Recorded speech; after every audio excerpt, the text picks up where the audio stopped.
students, how are you? Welcome to SVS English classes. We are here to start chapter number 6, Aunt Jennifer's Tigers, composed by Adrian Rich.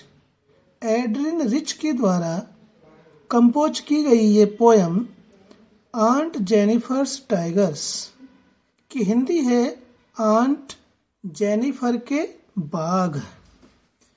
तो students, ये aunt Jennifer के बाघ कोई बाघ aunt Jennifer ने पाल नहीं रखे हैं। ये बाघ तो वे हैं जिन्हें आंट जेनिफर स्वेटर के सामने के पर्दे पर ऊन से बनाती है और अपने मन के भावों को, अपने मन के अंदर दबे हुए उन भावों को बाघों के माध्यम से व्यक्त करती है। तो आइए आंट जेनिफर्स टाइगर्स नाम की इस पोएम का सेंट्रल आइडिया हम आपको हिंदी माध्यम से बताते हैं। प्रत्येक शब्द का अर्थ आपको बताएंगे ताकि इस पोएम का सेंट्रल आइडिया आपको समझ में आ जाए। और सेंट्रल आइडिया शुरू करने से पहले हम आपको रिमाइंड करना चाहते हैं कि आपको सेंट्रल आइडिया पसंद आए तो लाइक कीजिए, और यदि आप चैनल पर पहली बार आ रहे हैं तो आप चैनल को सब्सक्राइब करें ताकि इसी प्रकार से आपके सिलेबस की वीडियोज का नोटिफिकेशंस आपको मिलता रहे। तो आइए शुरू करते हैं आंट जेनिफर्स टाइगर्स नाम की इस पोएम का central idea of the poem. In the poem aunt Jennifer's tigers it is clearly shown how the power of patriarchy controls women's actions but not their minds. In the poem, इस कविता में aunt Jennifer's tigers, aunt Jennifer के बाघ नाम की इस कविता में इट इज क्लियरली, स्पष्ट रूप से शोन दर्शाया गया है, आंट जेनिफर के बाघ नाम की कविता में स्पष्ट रूप से दर्शाया गया है how the power, how means किस प्रकार से, द पावर शक्ति ऑफ पैट्रियार्की, पैट्रियार्की कहते हैं पितृ सत्ता प्रधान समाज, जिसमें पुरुषों का आधिपत्य होता है, उसे पितृसत्ता समाज कहते हैं। पितृसत्ता समाज की शक्ति किस प्रकार से कंट्रोल्स, दबाती है, नियंत्रित करती है, विमेन्स एक्शंस, महिलाओं के कार्यों को। महिलाएं जिस किसी भी कार्य को करती हैं उन कार्यों को किस प्रकार से पितृसत्ता समाज की शक्ति उसे दबाती है, उन्हें किसी भी प्रकार का मन के अनुसार कार्य करने नहीं देती हैं। बट नॉट देयर माइंड्स, लेकिन ये पितृसत्ता समाज की शक्ति महिलाओं के मन को नहीं दबा सकती है।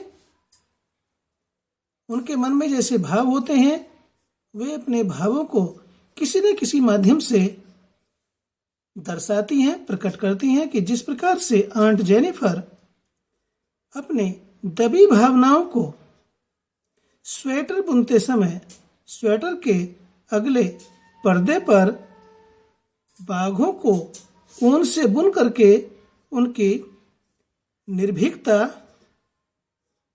और शौर्यपूर्ण तरीके से, विश्वास के साथ जिस प्रकार से बाघ चलते हैं उसी प्रकार से वह आंट जेनिफर अपने भावों को व्यक्त करती है।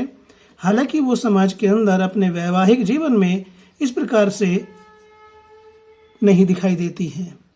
वह एक प्रकार से दब्बू और विनीत महिला हैं, सरल स्वभाव की हैं, सज्जन स्वभाव की हैं, लेकिन वे अपने मन के भावों को स्वेटर के अगले पर्दे पर बाघों को ऊन से बुन करके दर्शाती है कि उसके अंदर, उसके मन में किस प्रकार के भाव हैं।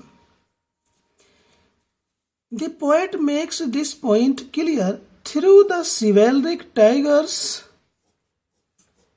created on a panel by Aunt Jennifer and contrasting them with Aunt Jennifer herself.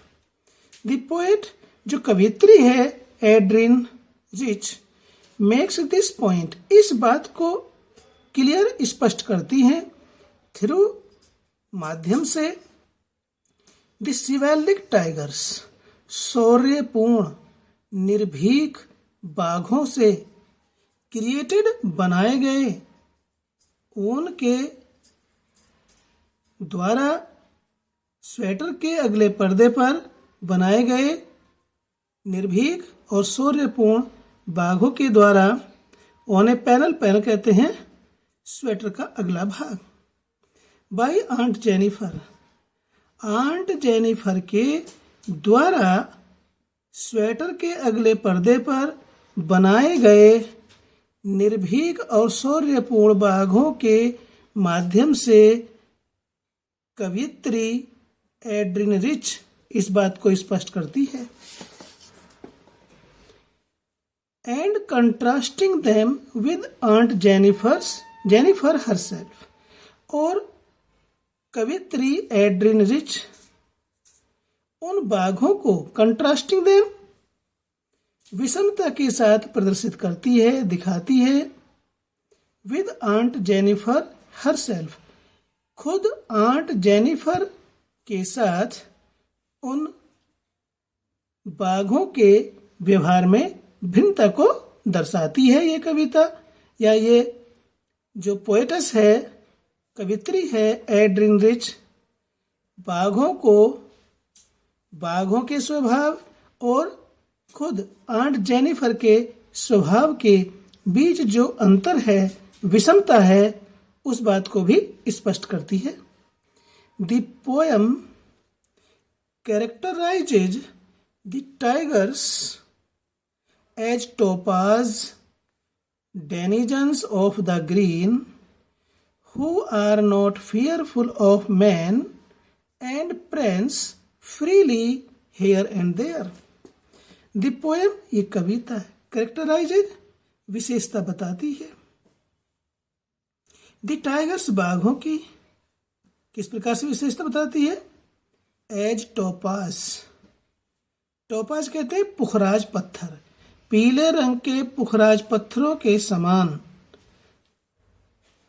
Denizens कहते हैं निवासी, ऑफ द ग्रीन, हरे भरे जंगल के, हरे भरे जंगल के निवासी, as topaz denizens of the green, पीले रंग के पुखराज पत्थरों की तरह चमकीले, हरे भरे वनों में घूमने वाले निवासी के रूप में बाघों को यह कविता चित्रित करती है या उनकी विशेषता बताती है। Who are not fearful of man, और वे बाघ, आर नॉट नहीं है, फियरफुल डरे हुए, भयभीत, ऑफ मैन लोगों से, और वे बाघ जो हरे भरे जंगलों में पुखराज के रंग के समान चमकीले निवासियों के रूप में दर्शाए गए बाघ लोगों से भयभीत नहीं है, and prance freely, prance means उछलते कूदते चलते हैं, फ्रीली मीन्स स्वतंत्र रूप से, हेयर एंड देयर इधर उधर, और वे इधर उधर स्वतंत्र रूप से उछलते कूदते चलते हैं, और वे लोगों से भी भयभीत नहीं है। In the next part, Aunt Jennifer is embroidering fearless tigers on a panel. In the next part, अगले भाग में, aunt Jennifer is embroidering. Embroidering means काढ़ रही है, निकाल रही है, मीन्स बना रही है ऊन से। फियरलेस निर्भीक, टाइगर्स बाघों को, ऑन अ पैनल पर्दे पर। स्वेटर के अगले पर्दे पर निर्भीक बाघों को आंट जेनिफर काढ़ रही है, बना रही है या ऊन से बुन रही है। She does not seem powerful as her fingers are fluttering through the wool. She does not seem, वह नहीं दिखाई देती है, नहीं लगती है, पावरफुल शक्तिशाली, यानी कि उसमें इतनी शक्ति नहीं दिखाई देती है। क्यों? एज, क्योंकि हर फिंगर्स, उसकी उंगलियां, आर फ्लटरिंग, फ्लटरिंग मीन्स घबराहट से कांप रही हैं। मूविंग इन कंफ्यूजन, घबराहट से कांप रही हैं। थ्रू द वूल, ऊन पर। वह शक्तिशाली नहीं लगती है उसमें, अर्थात वह निर्बल प्रतीत हो रही है, क्योंकि उसकी उंगलियां ऊन पर घबराहट से कांप रही हैं। She finds it hard to pull the ivory needle because the massive weight of uncle's wedding band sits heavily on her head. She finds it hard. उसे कठिनाई होती है, कठिनाई दिखाई देती है। To pull, खींचने में। The ivory needle, हाथी के दांत से बनी हुई, निडल में सुई को कहते हैं, लेकिन यहां इसका मीनिंग सलाइयों से है। वह कौन? Aunt Jennifer.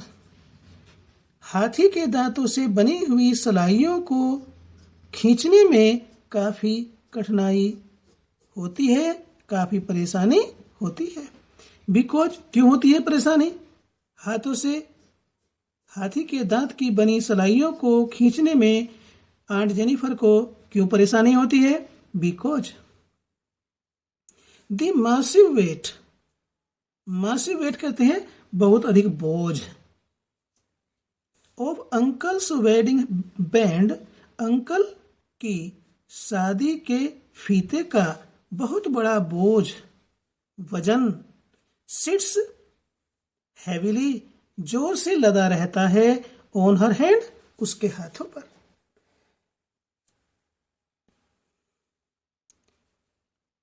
आंट जेनिफर हाथी के दांत से बनी हुई सलाइयों को स्वेटर में खींचने में काफी कठिनाई महसूस करती हैं, क्योंकि अंकल की शादी का फीते का बहुत भारी बोझ उनके हाथों पर लदा रहता है। बहुत भारी बोझ क्या? वैवाहिक जीवन की इतनी जिम्मेदारियां उनके ऊपर हैं कि वह अपने आप को कमजोर महसूस करती हैं, निर्बल महसूस करती हैं। The poem predicts the future, ये कविता प्रिडिक्ट्स मीन्स भविष्य के बारे में बताती हैं, पूर्वानुमान बताती हैं। द फ्यूचर, भविष्य के बारे में। ये कविता आंट जेनिफर के भविष्य के बारे में पहले से ही बताती है। क्या? Her bondage last until her death. Her bondage, उनकी दासता, उनकी गुलामी या उनका बंधन, लास्ट, चलता रहेगा, अंटिल हर डेथ, जब तक उनकी मृत्यु नहीं हो जाती। उनकी मृत्यु तक उनकी ये गुलामी, उनकी ये दासता, उनका ये बंधन चलता रहेगा। कौन सा बंधन? सांस्कृतिक बंधन और वैवाहिक जीवन की जिम्मेदारियों का बंधन चलता रहेगा उनकी मृत्यु तक। But her tigers go on prancing, proud and unafraid. परंतु हर टाइगर्स, उनके पर्दे पर बनाए हुए बाघ, गो ऑन prancing, उछलते कूदते रहेंगे, प्राउड स्वाभिमानी रहेंगे, एंड अनअफ्रेड और निर्भीक रहेंगे। परंतु आंट जेनिफर के द्वारा पर्दे पर बनाए गए बाघ आगे की ओर उछलते कूदते रहेंगे, स्वाभिमानी रहेंगे और निर्भीक रहेंगे। बिकॉज क्योंकि they are the symbol of her free, fearless and proud spirits. क्योंकि दे आर द सिंबल में प्रतीक हैं, ऑफ हर फ्री उनकी स्वतंत्रता का, फियरलेस निर्भीकता का, एंड प्राउड स्पिरिट्स और स्वाभिमान की भावना का। क्योंकि आंट जेनिफर के द्वारा स्वेटर के अगले पर्दे पर बनाए गए बाघ उनकी स्वतंत्रता, निर्भीकता और स्वाभिमानी भावना के प्रतीक हैं। तो इसमें पोएम में स्टूडेंट्स ये दर्शाया गया है कि समाज के अंदर किस प्रकार से महिलाओं का और उनके द्वारा किए जाने वाले कार्यों का दमन किया जाता है। इस बात को इस पोएम के माध्यम से एड्रिन रिच इस भावना को, इस बात को व्यक्त करती है आंट जेनिफर के माध्यम से। वीडियो पसंद आया फिर आपको रिमाइंड कराते हैं तो लाइक कीजिए।